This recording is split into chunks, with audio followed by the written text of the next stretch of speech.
huhusayin sa inyo, mula ho nung napansin ko na po sa kanya na halos ate ho siya, nagpapaka-ate dito sa bahay. Kasi nakikita ko sa kanya kung paano mag-alaga yung mama ko. Sa physical kuya, kahulmaho ng mukha niya yung airmat ko, kaya kahit di ho kami nag-uusap, ninanakawan ko lang ho ng tingin. Humahanga na ho ako sa tao yun, mga linggo na ako po yung task leader yung sa balsa ko.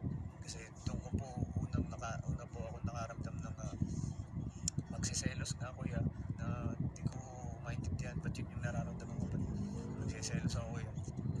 Pinupunto ko sa akin just kung bakit hindi ko siya pinapansin ng linggang yun.